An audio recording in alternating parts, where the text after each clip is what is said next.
Yokoso peeps, it's Oz. Today I'm going to do something a bit different. Today I'm going to be talking about the dark side of Japan.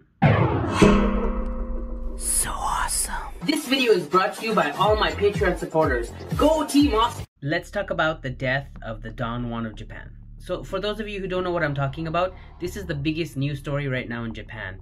It's all over the newspapers, it's on the internet, it's on TV, it's everywhere. Even media outlets all over the world have covered this story. But before we begin, I want to let you know that I also wrote an article about this story. So if you want to read that, the link is in the information section below. I'm also going to leave a lot of links, both in English and in Japanese, to the actual news of the story. So if you want to read it on your own, read up on it on your own, then definitely check those out as well. And since this is an ongoing story, it's not over yet, there's tons of new information coming out every day. So this is what we know so far. Oh, one thing I forgot.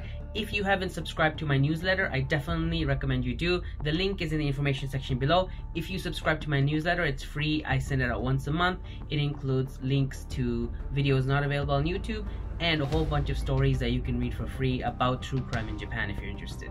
Anyway, let's get to the story. So just a quick summary so you know what's going on.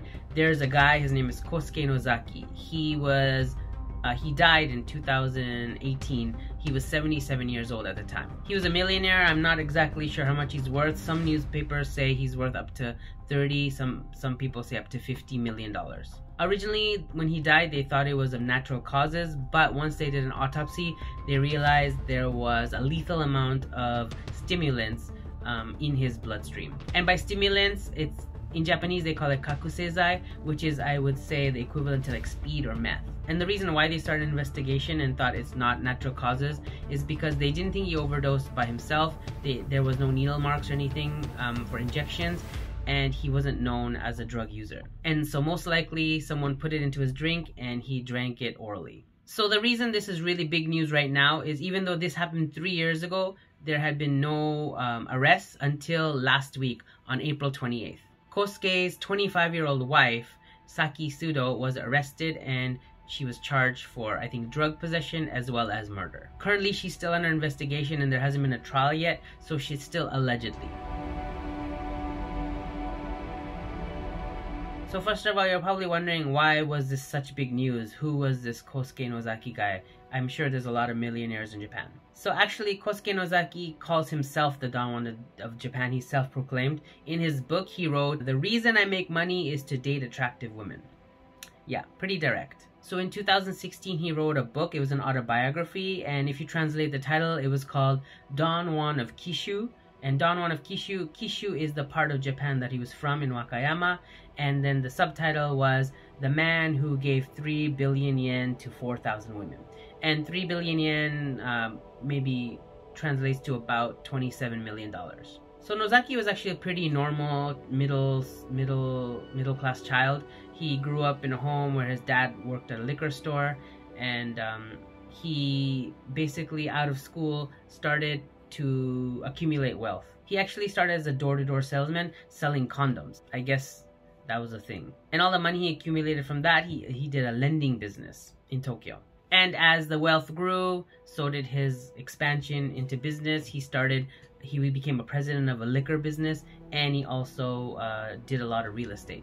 And though he was a millionaire, he could have traveled the world all the time. He could have bought private jets and, you know, like baseball teams or whatever. He had some other passion that he wanted to spend his money on, and that was young women. So in his first autobiography that I talked about, he explained how he spent 3 billion yen on women, mostly to get their attention and time. This is something he wrote in his book. It's been translated, but it's roughly, when I see a woman who is my type, meaning tall and voluptuous, I tell her, beautiful aura, beautiful elegance, beautiful body.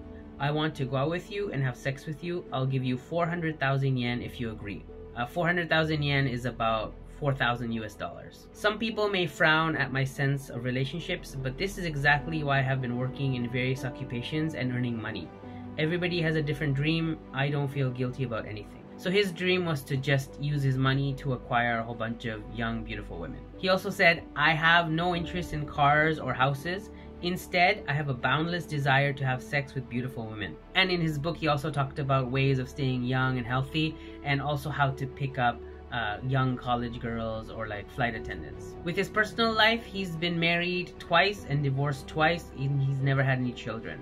But he had a miniature Daoshoon dog, a really cute dog named Eve. Once he published that book, he became kind of like a celebrity in Japan. He was in interviews and on TV a lot as well. And I think one of the most popular things that really pushed him into the limelight was when he was asked about why he wrote the book. He wrote that he wrote the book because one of the women that he was dating, I guess, stole from him, from his house. She stole a whole bunch of money and jewelry, up to like, I think it was 60 million yen. So that's about $600,000 or $550,000. She was arrested, but he dropped the charges.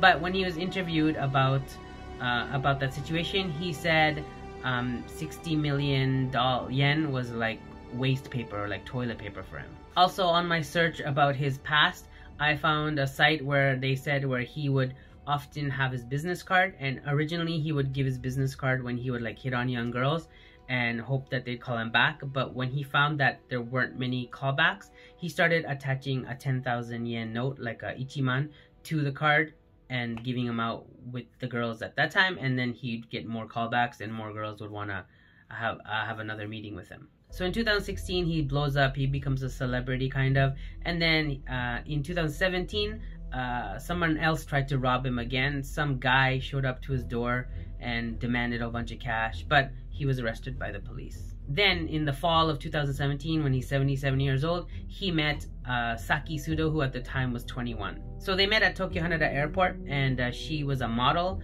And in his second book, a memoir he wrote in, I believe it's 2017, he wrote that he pretended to fall down when he saw her so she would help him up, and then he started like talking her up and exchange information, and then they started dating after that. Although this story in his book might be BS, I'll tell you about that later. But dating Saki, who was 55 years younger than him, a lot of people thought she's a gold digger and she's just dating him for his money, but he was actually pretty adamant that they were actually a legit couple. In his memoir, he wrote, "I'm sorry for the 99% of people who wish for this marriage to fall apart, but I'm confident that I will be happy." However, 8 months after writing that, he was dead, and so was his dog.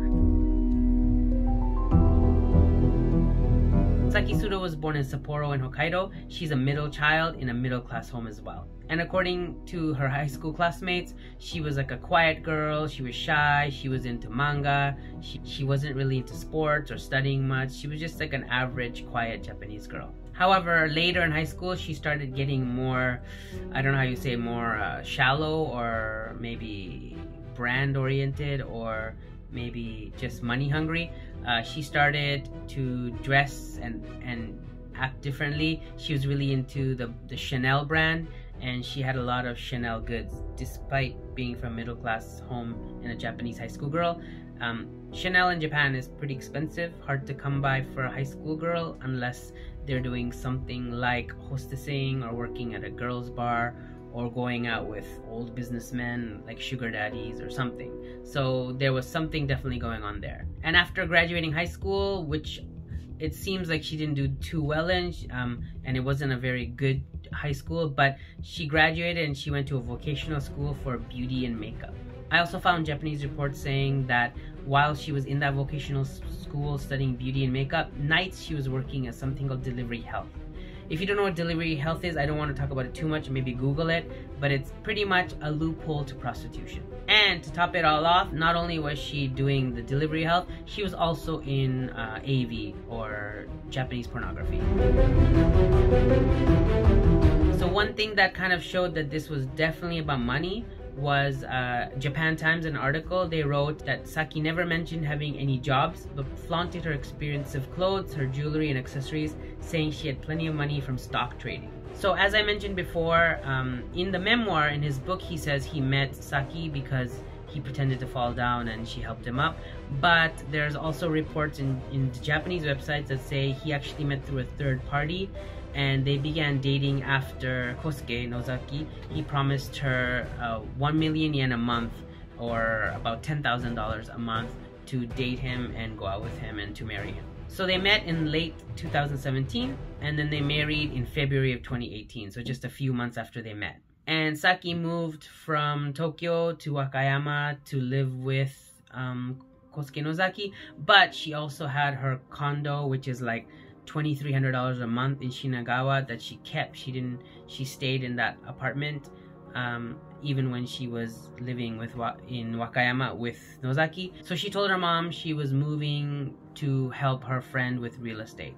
So her mother and her family had no idea that she was even married. But it looked like everything was finally working out for both of them, because Nozaki's dream was to marry and have sex with a beautiful girl, and that's what Saki was. And Saki's dream was to have brand names and have a luxury life and have a lot of money, which she was getting from Nozaki. So it seemed like the perfect relationship. And Nozaki, obviously in the beginning, must have liked Saki, because in his memoir he wrote about her. He wrote, "She has white skin with a firmness that repels water. She is from Hokkaido, so her skin is like white porcelain and smooth. Our time in the bedroom is also fun. I'm convinced that this is a secret to staying young. We have a quota of sex 3 times a day, and I don't need Viagra or other ED drugs. I know having so much sex may cause my death, but if I can die having sex and go to heaven, then I'm good. She says she would go to heaven with me." Yeah. So that's was his feelings when he wrote the memoir. But once again, from reports that I've been reading, that might not have been true. Even though his book claims that he was fit and healthy and he liked to have sex 3 times a day, one of his employees actually talked about how he had some medical problems, and because of those problems, he had to wear adult diapers, and he would many times soil himself. And then he had a housekeeper that would have to sometimes help him also with that kind of cleaning up the mess and stuff. And I'm sure his wife Saki was also witness to that and was not really into that. Eve was Kosuke's dog. She was 13 years old, and she was pretty much like the highlight of his life. He carried her around wherever he went. She was pampered. She was always taken care of. She had the best care. And also, many times he would tell people that he's gonna leave his entire inheritance to Eve because he loves her so much. But just 2 months after Saki moved to Wakayama to live with Kosuke, Eve suddenly became ill, and she went into some kind of fits, and then she died.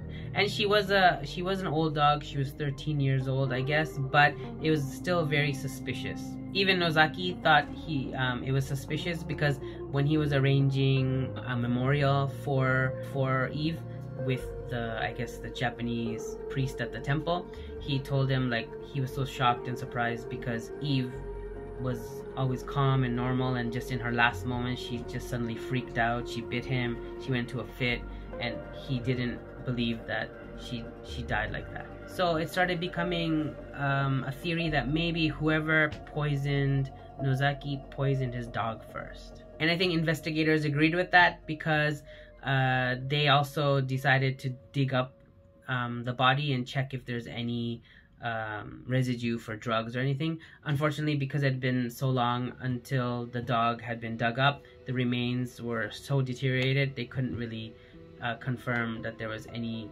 kind of like drug or stimulant in the body of the dog. So Kosuke and Saki, they had dinner, and after dinner, I guess around 6 or 7 p.m., Kosuke went upstairs to the 2nd floor, and Saki stayed on the 1st floor. Saki then told the police that she heard noises from upstairs, but she didn't really think anything was wrong, so she didn't go to check. About 90 minutes later, the housekeeper came home, and she asked Saki to check on Nozaki, and when Saki went upstairs, she found that he was naked on the sofa in the bedroom, and he was already going through rigor mortis, so he'd been dead for a long time. So Kosuke died 18 days after his dog, and just 3 months after Saki moved in with him.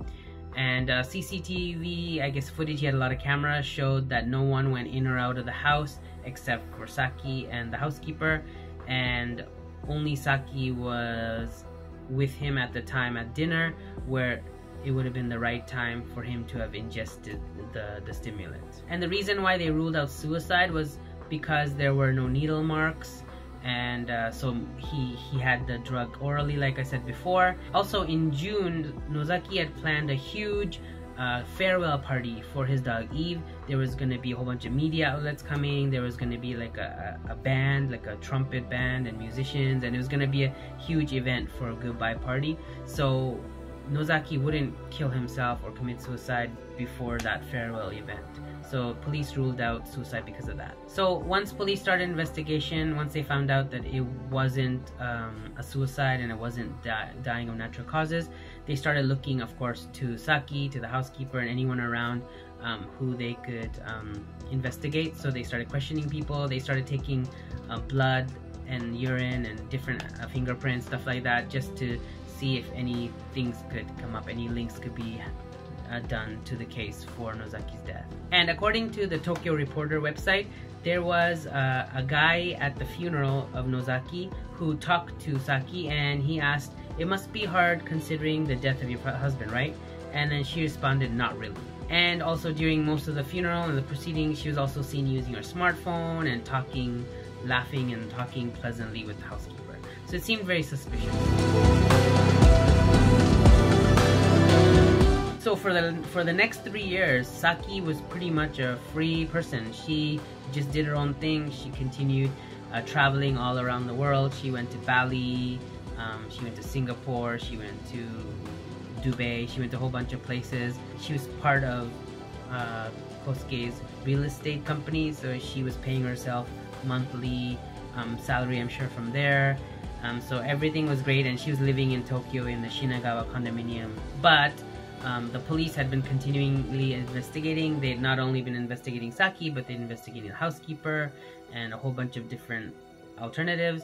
And finally, on April 28th of this year, 2021, she was arrested and charged with the murder of Nozaki and also for possession of illegal drugs. She didn't have an alibi because she was with him at dinner while the drugs were being ingested. Also, they took her smartphone. They confiscated her smartphone, and they also found internet searches. She had searched for illegal stimulants.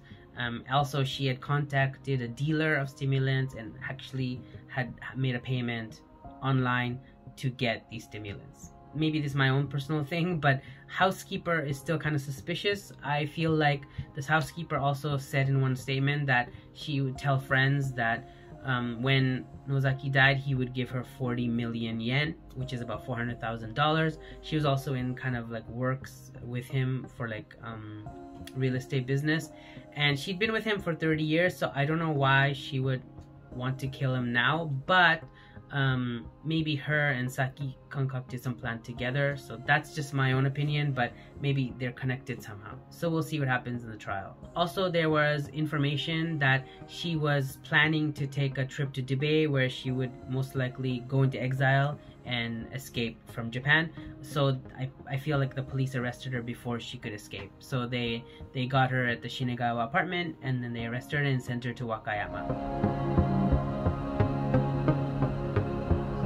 One other thing that came out recently is that a lot of media outlets have been reporting now that Saki was actually living away from Wakayama. She was living in Tokyo, not because she just wanted to live away and she didn't like Nozaki, but apparently he was not happy with her and he wanted a divorce, so he was in the process of getting a divorce from her. And so that might have been a reason why she would want to kill him, because if she gets divorced from him, she can't get his inheritance. Which was a big question for me, because originally I was like, he's 77, if he's already not super healthy, and she's really young. She was 21, 22 at the time, so even if she waited like 10-15 years at the most, he would probably be dead by then, so she'd still be able to enjoy his fortune when he died.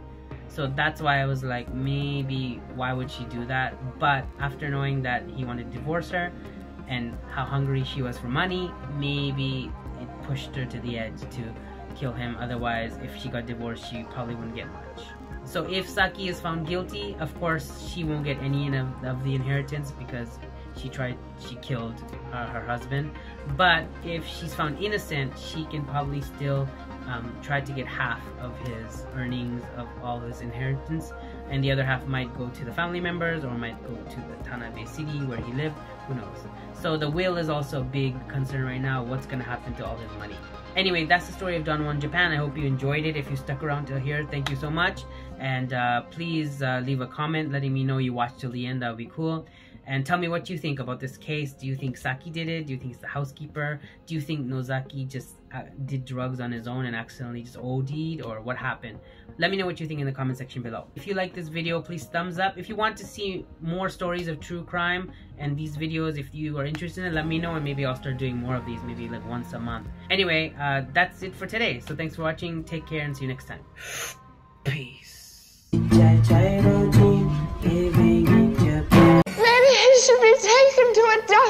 Maybe he should be taken to a doctor. As soon as possible. As soon as possible.